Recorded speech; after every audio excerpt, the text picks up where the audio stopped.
Hi, everybody. I'm Ashleigh Banfield, and this is Drop Dead Serious. It was 2 weeks ago today.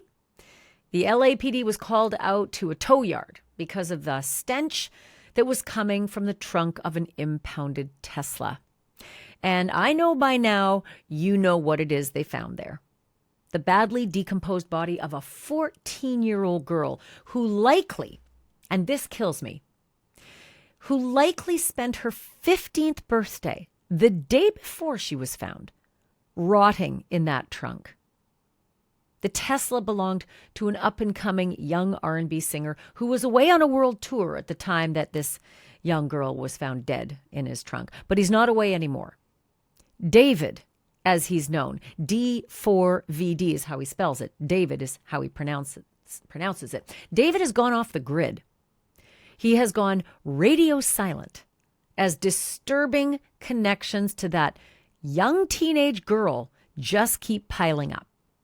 And now LA police have confirmed to the Banfield show, my show on NewsNation, that they are actively looking for more connections between David and that young girl, Celeste Rivas Hernandez.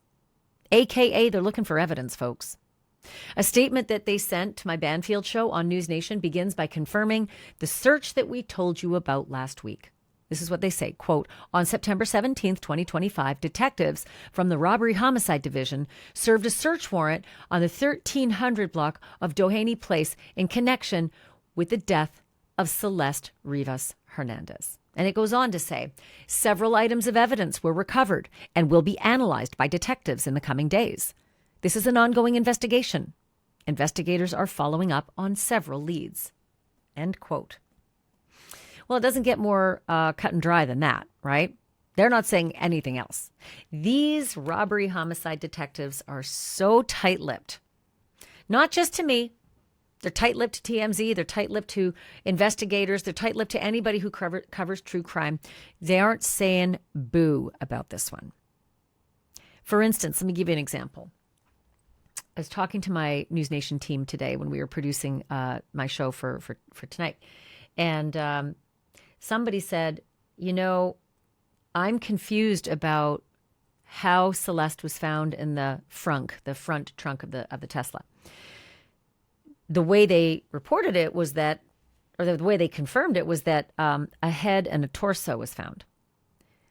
But somehow they've got the tattoo on her right index finger. Well, that's not on your torso. So was it a head and a torso with arms, but no legs? Then they also said black leggings, that she was found wearing black leggings, that she was 71 pounds. Well, to be 5'1", I think she is, and 71 pounds is absolutely absurd. Let's just say maybe she was. Okay. But how do you get black leggings if there's only a torso in the trunk?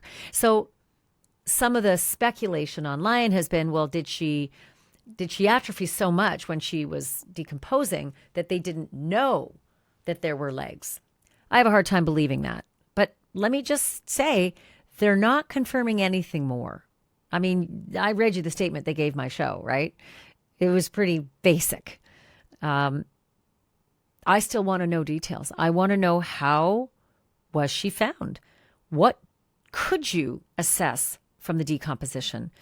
Was she so decomposed that it had been months and months, like maybe all summer, in that trunk? I have a lot of questions about when she disappeared versus when David went on the world tour. All I can tell you, though, is that for several months, neighbors said that aforementioned Tesla, where Celeste's remains were hidden in the frunk, that Tesla had been parked out in front of the home where David was living, right? Same home that was raided by the police. TMZ reports the home had been rented by David's manager and that David indeed had been living there before he went out on tour. They also reported that detectives spent 12 hours looking for blood stains or blood evidence in that home. Obviously, anything else they could find too. If you're going to get a search warrant, you're not just getting it for that. You're going to get it for electronics, laptops, cell phones, hard drives, anything else you can find, right? You're going to you're going to look for a lot of evidence. You're probably going to look for tools as well. And you're probably going to be looking in drains. If you're looking for blood evidence, probably going to look for drains. But again, if that body had been in that trunk for months, ain't nothing going to be in no drains. No how. Not with water washing down those drains day after day after day after day for months. On the very day that the house was searched, wouldn't you know it, the rest of David's U.S. tour was canceled. And then a few days after that, there went the rest of it. The whole global tour went away too. Celeste Rivas Hernandez has been missing since April of 2024. That's a year and a half ago. She went missing when she was just 13. In April of that year, David had just turned 19. David is now 20. And in a moment, I'm going to get to why that matters so effing much in this mystery. But first, I should tell you that this vigil was held. That was on Sunday for Celeste. Let's see, the 21st of September. It was held in her hometown of Lake Elsinore. And if you know Los Angeles and Lake Elsinore, her hometown is about 70 miles southeast of LA.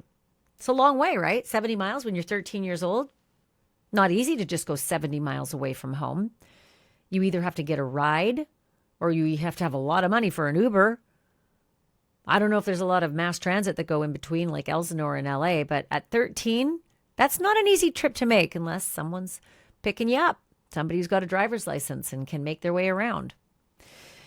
Celeste's brother, Matthew, told the press that on the day that his sister Celeste disappeared, she was on her way to see a movie with her boyfriend.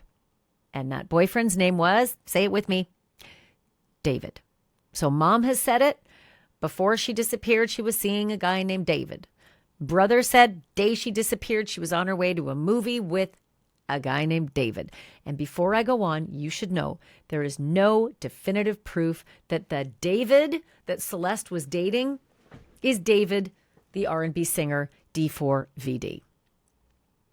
I should also tell you, nor is there any concrete proof that a girl named Celeste that the singer appears to know is in fact the dead teenager named Celeste who was found in the trunk of his car. A lot of coincidences, though. I keep coming back to that. You're right. Proof beyond reasonable doubt? No. Coincidences? Holy shit. And I mentioned this a couple of days ago. Police hate coincidences. And they don't believe in them either. And I'm going to get to the coincidences here in a second.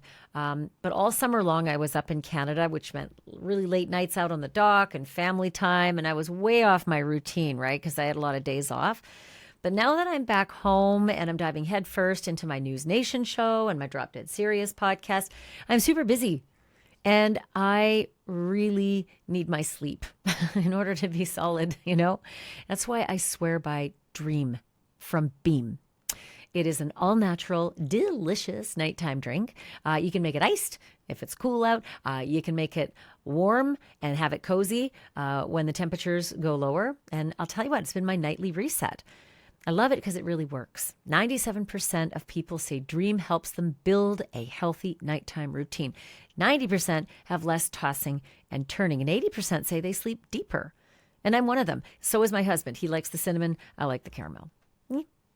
For me, it's like the difference between lying awake and replaying tomorrow's rundown in my head or waking up clear and rested and ready for live TV and podcasting. So just try it yourself. Give it a shot.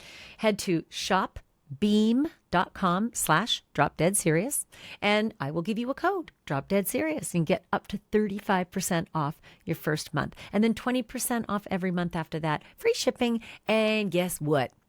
I'll throw in a free frother, which you can use for your lattes and everything else too. I got one and it works great. So again, that's shopbeam.com/dropdeadserious. Just use my code dropdeadserious and folks, get some sleep. Okay, let me take you back to the case now. How is it that nobody ever asked serious questions about David, the singer, and Celeste, the young teen, before Celeste was found dead in David's trunk? Again, David's not a suspect, he's not a person of interest, and he hasn't been arrested, but damn, what is going on?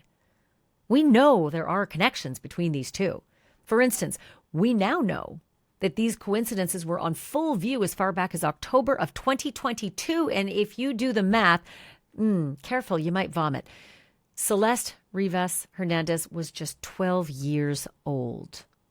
12. At that time, David the singer was 17 and taking part in a group chat with his fans on the social media platform Discord. In the chat, he wrote, "Celeste in here?" To which somebody named Celeste replied, "Hi, David. Bark. KKKKKKKK." Sounds pretty familiar. Kind of seemed like the two might have known each other already, which means if this really was Celeste Rivas Hernandez on the chat, whose birthday was September 7th, they might have actually connected when she was just 11. 11! In any case, even if they didn't connect before this chat, she was just 12. Just turned 12. What is that, like 6th grade, maybe 7th? Fast forward to December of 2023. A demo of a love song by David leaks out online, right? And the name of the song is, you guessed it, Celeste. Days later, on January 11th, 2024, David appears on a live stream with a girl who looks a lot like Celeste Rivas Hernandez. And the girl tells him, quote, "We need to delete this," end quote. David tells the moderators, quote, "Mods, can we delete all videos? Then as soon as the stream ends, delete the stream too?" End quote. The following month, February 2024, Celeste Rivas Hernandez goes missing for the first time. But she returns home. Unclear if the police brought her home because a teacher says so. Not sure if he just mentioned it without checking, but somehow she came home from that first episode of going missing. And then that same month, but February 26th, 2024, David posts something on TikTok, and another user writes this comment, and I quote, "Waiting for LAPD to get your ass for messing with a 13-year-old girl." 1 month later, that's March 28th, 2024, David's fans are discussing rumors that he's dating somebody, and one of the fans writes this, "Yeah, her name is Celeste." April 5th, 2024, it's the next month, Celeste Rivas Hernandez is reported missing. Her brother says that she was going to the movies that day with a guy named David. Almost 3 months later, June 27th, 2024, David decides to repost a TikTok. It's a video of somebody chopping up meat. And the caption reads, "Me, if I see her talk with other dudes." Now, I'm just going to pause here for a hot second because ain't nothing illegal about posting or reposting something like that. Morally, it's disgusting. Really? You're going to chop someone up, the girl or the guy she's talking to? Really? You advocating that? You think that's funny? Okay, so I'm off my soapbox now. In retrospect, it's troubling as fuck. Yeah? Really? Me, if I see her talk with other dudes, chopping up meat. Can I remind you that Celeste Rivas Hernandez was found dismembered in the trunk of a Tesla, rotting. I can't tell you at this early stage because the police won't tell us if they made a mistake when they said that she was dismembered and said head and torso, or if she was just so decomposed they didn't see there were more body parts in there. I don't know that. But I do know that that kind of a post, whether you wrote it or reposted it, that matters. It matters to your state of mind and the kind of guy you are. You want the benefit of the doubt? That's not the kind of thing that does it. It's like, does this stand up in a court of law? No. But when you have a school shooter who has a diary that goes on and on about how he likes to see kids blown apart and dead, that does come into court, right? Some of your prior statements, if they match an actual crime, that does actually have merit. All right, so I've gone on and long enough about this one, but let's skip ahead to February 2025. So that's June, July, August, September, October, November, December. It's like 7 months later. Okay. The music video for David's song One More Dance is released. And wouldn't you know it, here we go again. It features a body being dragged and put into, say it with me, the trunk of a car. It's art.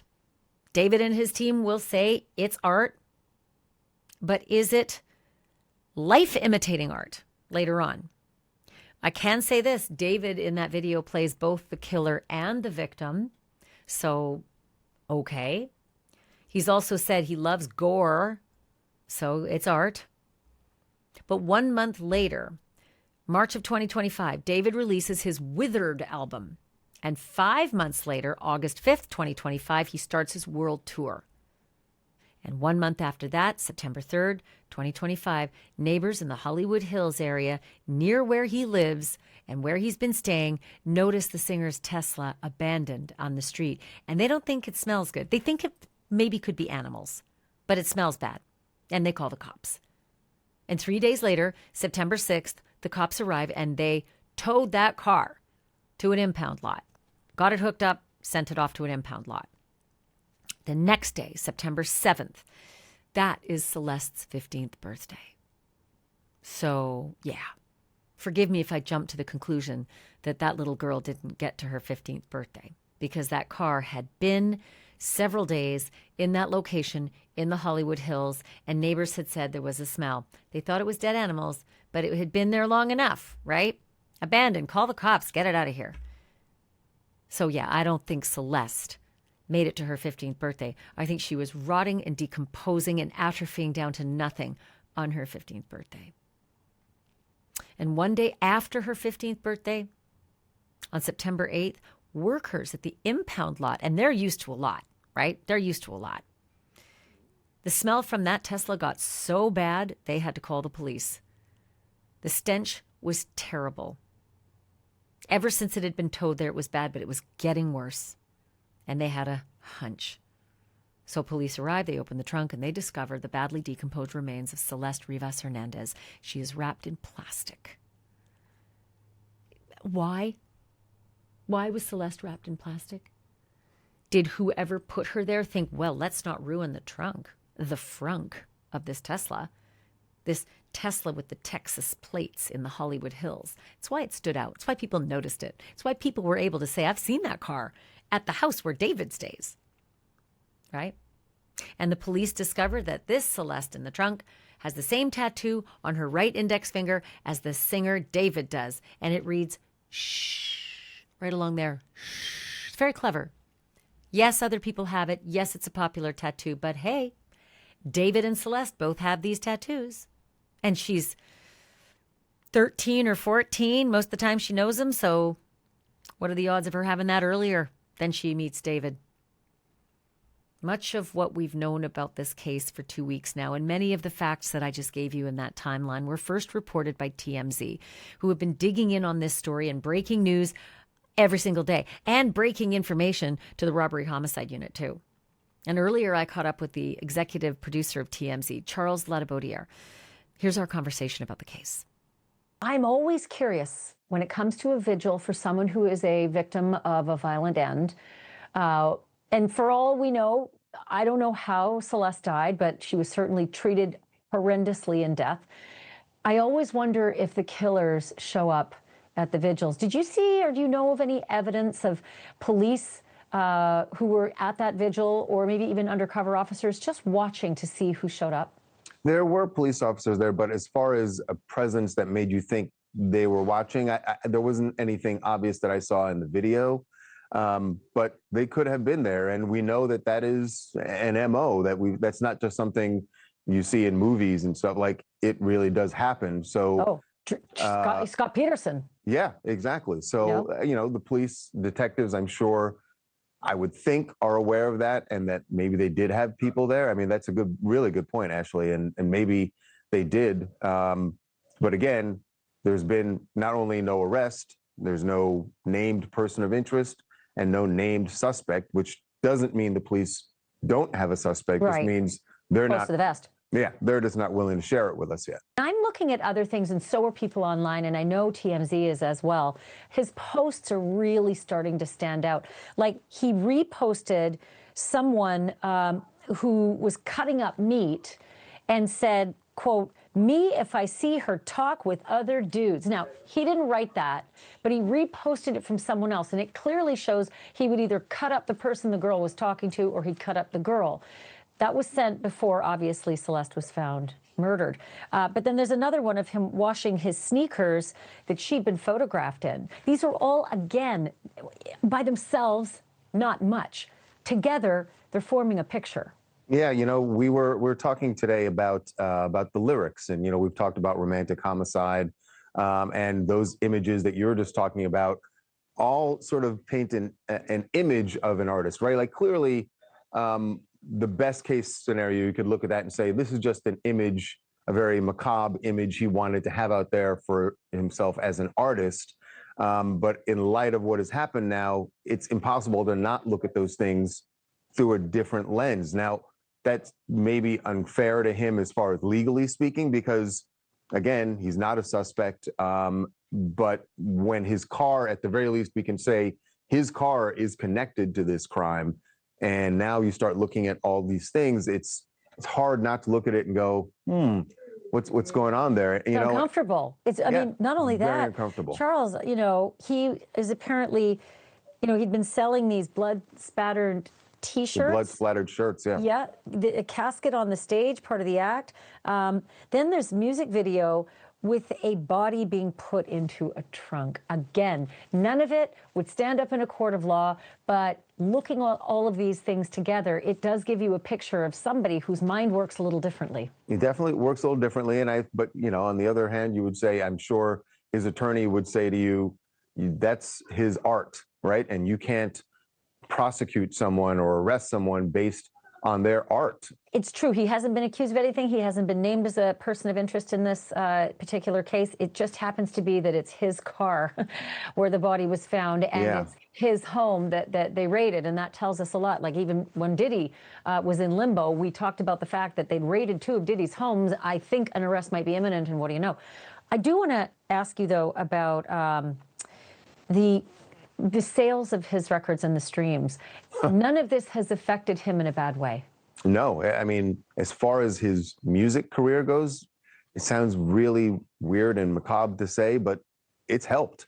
It has helped put David on the radar screen of listeners around the country. His album just re-entered the Billboard 200, which is the album charts, and that would not have happened without all of this attention and people, listening to, like, oh, who is David?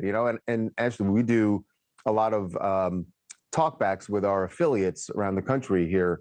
And I've had the question asked several times, people going like, I didn't know about this, didn't know about his music, and I've been listening to it now. And that's exactly what's happening. His streams, his song Romantic Homicide had its biggest week ever streaming on Spotify last week. So people are listening, they're checking out his music. To that end, can I just ask you about all of the chatter online about, and I think this is important, about the age of Celeste, who I say did not make her 15th birthday. No way. You're not that decomposed one day after your birthday. So she was 14 when she was, either died or was killed. Right. And as we go back in time, we have the possibility of them having chatted or met online at age 12. Why is there not more attention being paid to that? Or maybe legally speaking, is there? Legally speaking, that may, depending on what they're finding, it could end up being, something that is one of the charges if he were to be arrested. But people are paying attention to that. And I think there's not as much talk in the media about it because we just don't know if he's even the suspect, right? We don't know. Sure. Yes, his car is connected, but that's really all we know for certain at this point. So maybe people aren't getting to that point, but you're right. Online, people are taking notice of that. We saw a TikTok that David had posted last year, and one of the comments on the TikTok, and this comment was from February this year, earlier this year. So before anybody, before this happened to Celeste, before anybody was connecting his car to this, before that even happened, the comment said, waiting for LAPD to come grab your ass for talking to a 13-year-old or something about waiting for LAPD to get your ass for messing with a 13-year-old girl. Right. So somebody there was already putting those pieces together long before the world knew about Celeste. Clearly, people knew about David at that point, and I think his fans were aware that he was spending time, whatever their relationship was, with this young girl. Charles Ladibaudiere from TMZ. I always love having a conversation with him because they really do dig and they really do break news. And I'll guarantee you I'll be talking to him again because I know they're going to break more news on this story as well. Also, just remember that there's that video that surfaced of a student who was videotaping his teacher at the front of the classroom as that teacher was giving the class a cautionary tale about social media. And what was the subject of his cautionary tale? A former student of his named Celeste. He showed pictures of Celeste standing in that very classroom in front of the map that was behind him and said that Celeste had run away with a singer named David. So yet another contemporaneous connection made between this Celeste, the victim of some kind of crime. I can't say murder. I don't know. It is entirely possible. It was an overdose. And then everybody freaked out. What do we do? She's underage. Let's get rid of her. I mean, that's not murder, but there's a lot of crime that's connected to let's get rid of her. And there's a hell of a lot of crime connected to why is a 13-year-old overdosing with you, whoever you are. And what were you doing with this 13, 14, and never made it to 15-year-old? So maybe this is why the police are so tight-lipped. Yes, they are dealing with a suspicious death, right? Again, I can't say murder. I don't know. But it is very, very hard to deal with a crime scene where two people ostensibly knew each other. Celeste is in the front trunk of David's Tesla. So yes, of course, his DNA, her DNA will all be mixed. Does it mean that he did anything? No. When it comes to the house, if Celeste's DNA is in that house, what does that tell you? It could tell you that a runaway was hanging out in that house. Is that illegal? No. How do you get hardcore evidence that something awful happened to her in that house or somewhere where David or someone who David knows was with her? How do you get to that? Maybe with witnesses. Maybe there'll be a witness somewhere who's being squeezed by the robbery homicide unit and being so terrified about going down for crimes when they think, no way, I'm not going down for David.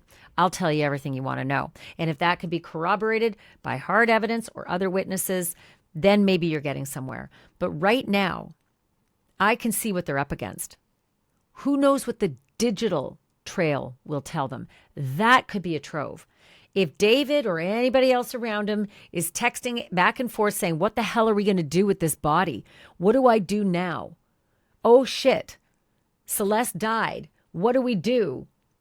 Or, hey you, I need you to get rid of that. Now you're talking hard evidence, right? And they did walk out with a computer, apparently. The reporting says that when they raided the house, they left with a laptop and some other evidence. If they find Celeste's blood, well, now you're talking. But how many people are in that house? If you just start doing parlor games, my feeling is that David probably had a lot of people around him. Musicians often do. We'd heard there was a lot of noise coming from that house on a regular basis, so maybe it was a party house. Well, how many people were attending those parties? And might someone among those partygoers have done something terrible to this girl? OD'd her? Raped her, killed her? Who knows? Fought with her, punched her, killed her? Anything could have happened. Could have been David, could have been any of his entourage, could have been his party guests, could have been someone entirely different. What I'm saying is this is not an easy case. especially with a body that is so decomposed, because the body's not going to tell you the forensic story that so many other bodies do. Beatings, bruisings, that kind of thing, that's going to be hard. Tool marks, not so hard. Shot in the head, not so hard to find that. Beaten to the point where a skull fracture happens, bones are broken, they'll find that. That you can see, even with a decomposing body. But the flesh, the story that the flesh tells, that's going to be hard. So yeah, they've got their work cut out for them. And maybe I shouldn't be so surprised that we're not getting a lot of information, because nobody wants anybody to go underground on this one, not until they're finished finding what they want to find. So that means I'm not done with the story yet either. I'm going to continue to update you every single time I get something new on this case. I am so thankful that you stick it out with me every single time. Super appreciative of our little community here. Thank you so much for watching. Thank you so much for listening. And remember, folks, the truth isn't just serious. It's drop dead serious.